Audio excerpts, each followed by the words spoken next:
Jadi langsung saja, eh, ada yang bisa ini ya, ini yang mempresentasikan masing-masing atau maksudnya yang share screen masing-masing atau ada satu operator? Satu operator, Pak. Satu operator ya, oke. Kalau gitu silahkan, jadi nanti dipresentasikan, lalu langsung kita bahas ya.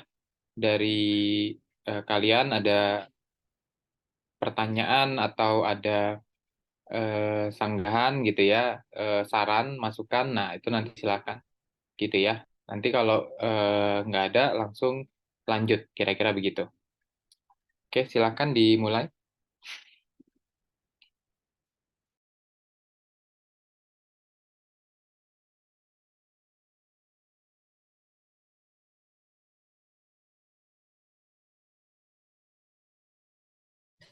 Assalamualaikum warahmatullahi wabarakatuh. Sini saya akan mempresentasikan tentang standar operasional prosedur pengadaan obat. Untuk tujuan SOP pemesanan obat-obat tertentu atau OOT adalah untuk menyusun kebutuhan perbekalan farmasi yang tepat dan sesuai kebutuhan, serta dapat mencegah terjadinya kekosongan atau kekurangan stok barang farmasi, mendukung atau meningkatkan penggunaan perbekalan farmasi yang efektif dan efisien. Untuk prosedurnya, yang pertama melakukan pemesanan obat kepada pedagang pusat farmasi atau PBF yang resmi. Yang kedua, melakukan pemesanan obat dengan menggunakan SP rangkap 3, 2 lembar diberikan kepada sales, sedang rangkap ketiga disimpan sebagai arsip. Untuk yang ketiga, menggunakan surat pesanan khusus untuk pemesanan obat-obat tertentu. Yang keempat, membuat rencana jumlah dan jenis obat yang dipesan harus disesuaikan dengan kebutuhan. Yang kelima, surat pesanan harus ditandatangani oleh apoteker penanggung jawab apotek dan diberi stempel apotek. Dan yang keenam, ada serahkan SP yang telah ditandatangani apoteker dan stempel apotek pada distributor.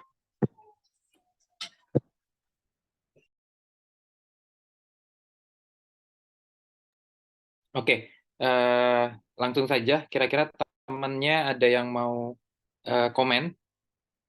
Nggak apa-apa ya. Jadi bukan saling membalas ini ya, membalas pertanyaan. Nanti kalau saya tanya, nanti saya tanya balik nih gitu ya. Ya, jadi kita apa? Kira-kira apa yang kurang gitu? Untuk yang pertama ada yang mau komen?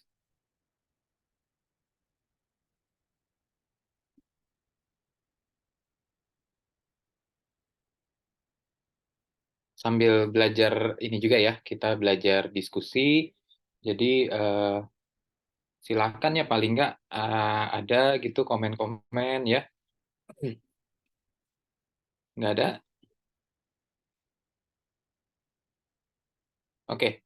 Kalau dari saya komennya itu adalah dari prosedur ya. Kalau prosedur, kita membuat prosedur itu diusahakan dia runut gitu ya. Habis ini apa, terus si orang ini yang melaksanakan SOP ini nanti habis ini melakukan ini, jadi runut gitu. Jadi kalau di sini berarti nomor 4 itu harusnya di awal kan gitu ya.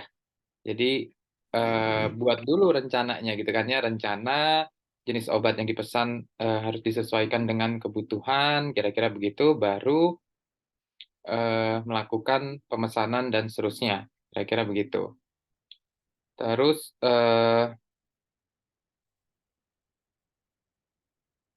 kenapa rangkap 3? Kenapa nggak rangkap 4? Misalkan gitu, atau rangkap 2 aja deh gitu. Karena kalau dari dari PBF-nya biasanya udah langsung kayak gitu, Pak. Kayak obat-obat untuk narkotik, jadi ada buat arsipnya masing-masing. Kecuali kalau kayak obat-obat bebas, dia kan nggak pakai arsip. Maksudnya ada arsip, cuman nggak kayak untuk obat-obat tertentu dan psikotropik narkotik. Oke. Ya, jadi kalau di PBF-nya dia minta 2 berarti ya.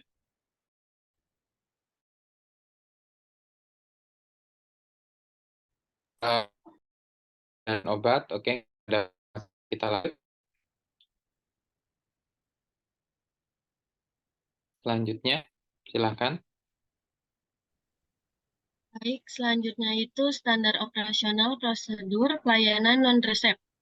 Untuk memastikan pasien yang melakukan swamedikasi mendapatkan obat yang sesuai dengan kondisi kesehatannya dengan cara yang tepat dan benar. Tujuannya itu untuk menjamin pemberian obat non-resep dilakukan dengan benar dan tepat. Lalu untuk prosedurnya itu yang pertama, petugas apotik mendengarkan dengan baik keluhan atau permintaan obat dari pasien, seperti nama obat, kekuatan atau dosisnya, jenis sediaan tersebut. Yang kedua itu, jika obat tersebut merupakan obat yang harus diminum secara teratur dan tidak boleh berhenti tanpa konsultasi dengan dokter, maka berikan sesuai dengan kebutuhan pasien. Lalu yang ketiga itu, jika nama obat dan informasi isinya jelas atau detail, maka lakukan komunikasi untuk menggali informasi lebih lanjut mengenai, yaitu yang pertama itu ada untuk siapa dan mengapa obat tersebut. Lalu yang kedua ada bagaimana gejala memilih sakit yang dirasakan dan sudah berapa lama. Lalu yang ketiga itu kapan mulai timbul gejala dan apa yang menjadi pencetusnya. Lalu yang keempat itu apa yang dilakukan untuk mengatasi keluhan. Lalu yang kelima itu pengobatan yang sebelumnya telah dilakukan. Yang keenam itu obat-obat apa saja yang sedang digunakan. Berikutnya, buat keputusan profesional apakah cukup dengan terapi obat atau merujuk ke dokter. Memilihkan obat sesuai dengan kerasionalan dan kemampuan ekonomi pasien dengan menggunakan obat bebas terbatas, dan obat wajib apotik. Memberikan harga pada obat, menginput pengeluaran obat dalam billing system, menyiapkan obat, menyerahkan tagihan obat pada kasir, kasir memanggil pasien dan menginformasikan tagihan yang harus dibayar. Lalu pasien membayar obat, memberikan informasi tentang obat yang diberikan kepada pasien, meliputi nama obat, cara pakai, lama pengobatan, efek samping, cara penyimpanan, dan hal-hal penting lain berkaitan dengan obat. Bila sakit berlanjut, hubungi dokter atau hubungi apoteker bila ada keluhan selama penggunaan obat. Lalu yang terakhir itu memberikan obat ke pasien setelah pasien memahami hal-hal yang menginformasikan. Terima kasih, Pak. Oke, ayo dong, siapa yang bisa kasih komentar? Kira-kira apa yang ada yang ditanyakan gitu?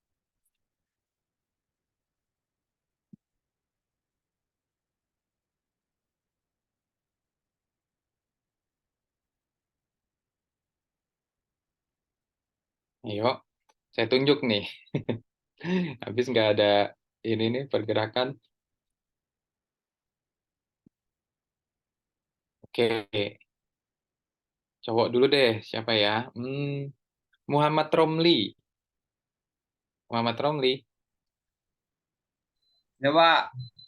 Ya, kasih komentar dong, Romli. Kelompok 2 nih. Hmm, apa ya, Pak? Apa aja bebas. Ini sekalian belajar memberikan apa ya, masukan atau komentar lah paling enggak tentang karya temannya nih. Hmm, jadi kalau ini ada pertanyaan sih, Pak. Oh, boleh pertanyaan, yuk. Kalau apa dah? Bentar, Pak.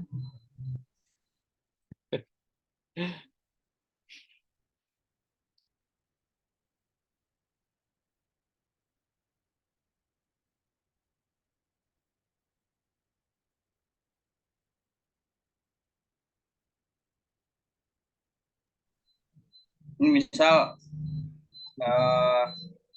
ada pasien datang, kan dia udah pernah minum obat nih, contohnya antibiotik kan. sebelumnya dia udah beli tuh, cuman dia pakai resep. Nah dia datang lagi, tapi tanpa resep. Itu terus komunikasinya ke pasiennya gimana ya? Oke. Bisa dijawab nggak untuk kelompoknya?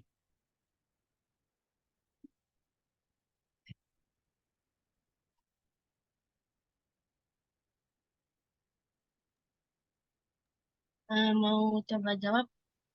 Mm-mm.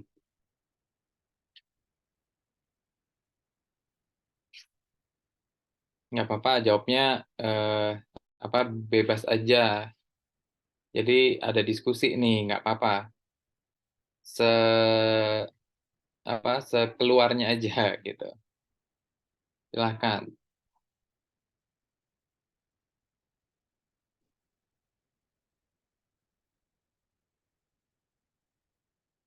Coba jawab, Pak.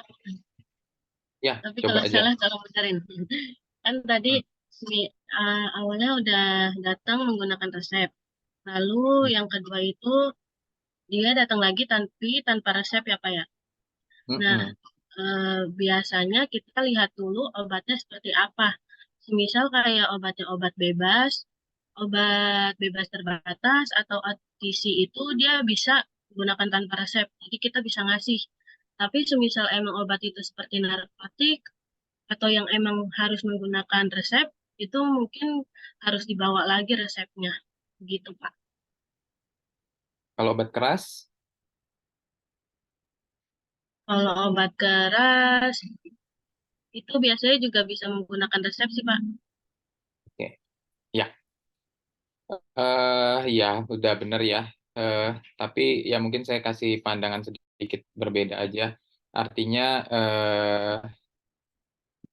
ya karena saya praktisi gitu ya, sekaligus juga dosen, kita mau menganut mana nih gitu ya. Jadi kalau menganut teoritis, menganut aturan resmi, ya seperti itu yang tadi temennya bilang gitu ya. Kalau resepnya obat OTC, ya berarti boleh diberikan kembali gitu kan ya. Tapi kalau eh, resepnya itu obat keras, ya nggak boleh, harus pakai resep, kira-kira begitu. Tapi kalau saya sebagai praktisi gitu ya, di apotik, maka eh, ya ada beberapa hal yang bisa kita pertimbangkan gitu ya untuk obat keras gitu. Karena eh, jadi dulu kalau kalian tahu ada yang namanya OWA gitu ya, obat wajib apotik gitu. Nah, infonya sekarang sudah ada, saya belum cek lebih detail lagi ya. Intinya undang-undang baru untuk jadi OWA itu sudah dihapuskan gitu ya. Jadi artinya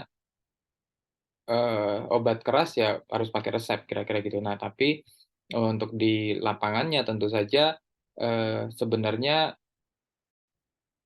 apoteker itu bisa memberikan pandangan-pandangan tertentu gitu ya untuk obat-obat.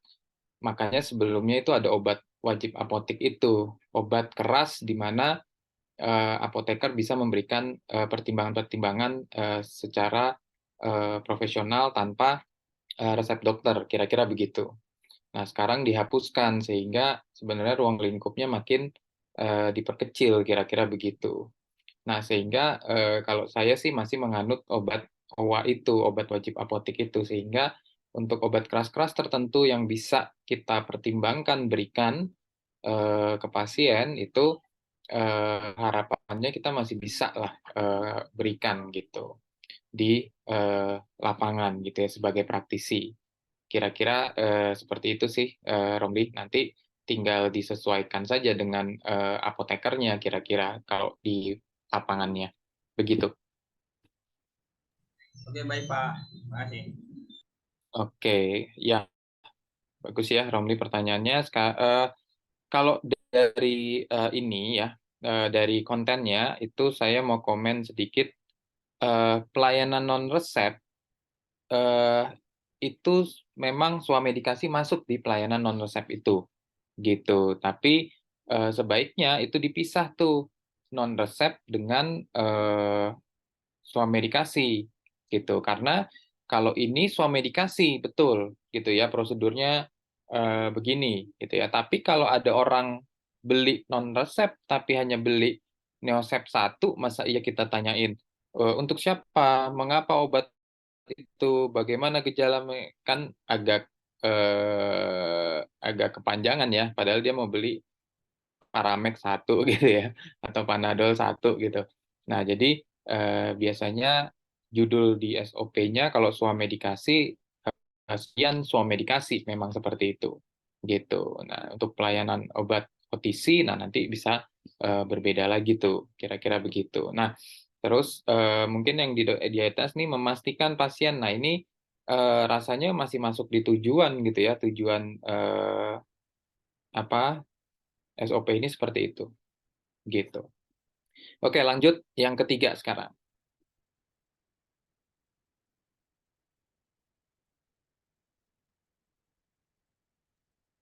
Yang selanjutnya standar operasional prosedur pemusnahan obat kadaluarsa atau rusak. Tujuannya untuk melindungi pasien dari efek samping penggunaan obat kadaluarsa atau rusak, kemudian menghindari pemberian obat kadaluarsa atau rusak. Untuk penanggung jawabnya apoteker pengelola apotek.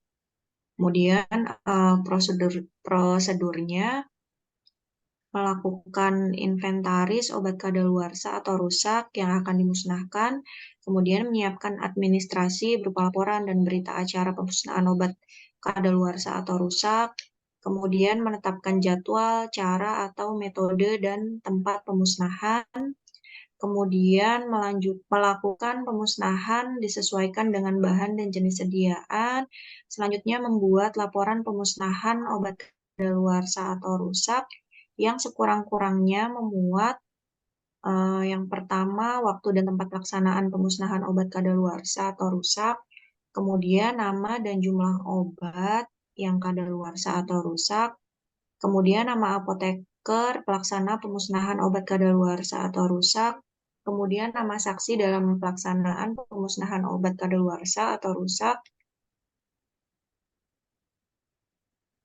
Yang selanjutnya membuat laporan pemusnahan obat kadaluarsa atau rusak yang ditandatangani oleh apoteker dan saksi dalam pelaksanaan pemusnahan berita acara terlampir. Oke. Eh, ini tentang pemusnahan obat ya. Eh, ambilnya dari mana kalau boleh tahu? Yang pemusnahan obat?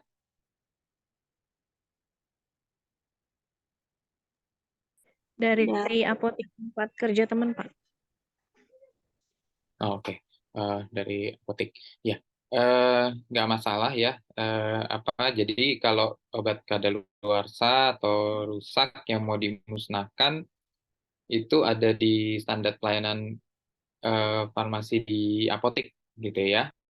Di, di gitu. Jadi sebenarnya tinggal ngikut di situ aja. Jadi kalau pemusnahan itu ada babnya tersendiri di undang-undang itu dan dijelaskan cara-caranya di situ gitu. Bukan cara-cara pemusnahan obatnya gitu ya, tablet apa, bukan itu, tapi administrasinya, saksinya siapa aja, kalau apa narkotik psikotropik, saksinya harus dari Dinkes dan seterusnya, itu dijelaskan di situ gitu. Jadi ini udah sesuai dengan itu gitu. Jadi buat informasi aja bisa kalian lihat di standar pelayanan farmasian di apotek gitu.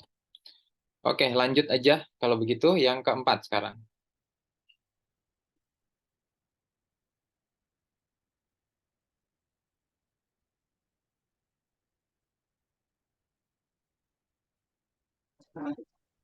Selanjutnya standar operasional prosedur dispensing. Tujuannya untuk pelaksanaan pelayanan perusahaan dan jasa dan dokter hewan. Tanggung jawabnya adalah apoteker pengelola aplikasi. Lalu prosedurnya yang pertama penyiapan sediaan farmasi.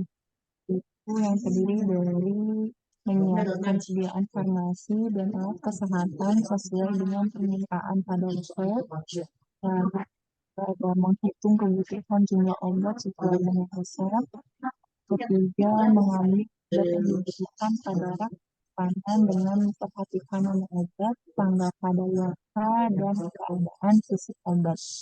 Kemudian melakukan pelacakan obat bila diperlukan, lalu menulis nama pasien, nama resep, tanggal resep, cara pakai sesuai permintaan pada resep, serta petunjuk dan informasi lain. Kemudian Oke. menyiapkan warna putih untuk obat dalam atau warna obat luar dan menambahkan label kocok lagi pada sediaan dan disposisi yang tinggi.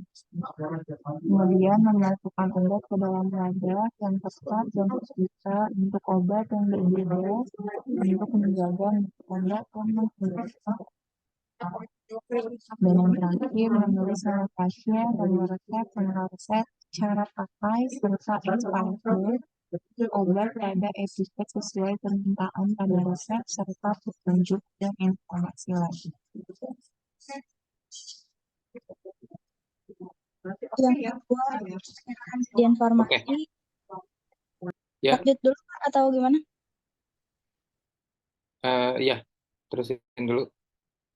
Melakukan pemeriksaan akhir sebelum dilakukan penyerahan meliputi kesesuaian penulisan nama pasien pada etiket, cara penggunaan, serta jenis dan jumlah obat. Yang pertama, memanggil nama pasien. Yang kedua, memeriksa identitas dan alamat pasien. Yang ketiga, menyerahkan obat yang disertai dengan pemberian informasi obat dan expired obat. Yang keempat, memberikan cara informasi penggunaan obat dan hal-hal yang berkaitan dengan obat, antara lain manfaat obat, makan dan minuman yang harus dihindari, kemungkinan efek samping, dan cara penyimpanan obat. Yang kelima, meminta pasien untuk mengulang informasi yang telah disampaikan. Keenam, membuat salinan resep sesuai dengan resep asli dan diparaf oleh apoteker apabila diperlukan. Selanjutnya menyimpan resep pada tempatnya dan mendokumentasikan, dan yang terakhir mendokumentasikan semua tindakan apoteker dalam PMR atau Patient Medication Record.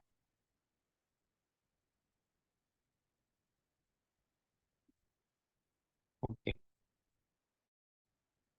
Ya. Oke. Ya, jadi gini, ini saya lupa ternyata jam 4.30 ada rapat dosen gitu ya. Saya juga jadi lupa. Terpaksa ini saya hentikan ya teman-teman. Jadi kita lanjutkan minggu depan ya. Ini saya diingatkan Bu Winda ada rapat, harus segera join di Zoom rapat dosen. Iya, jadi begitu ya. Ini saya hentikan dulu.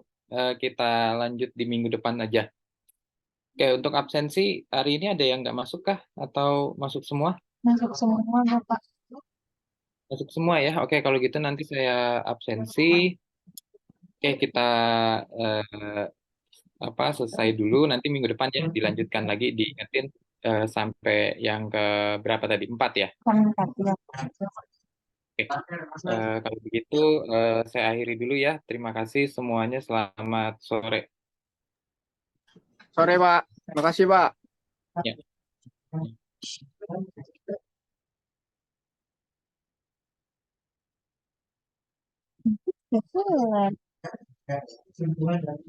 GWS. Masih on.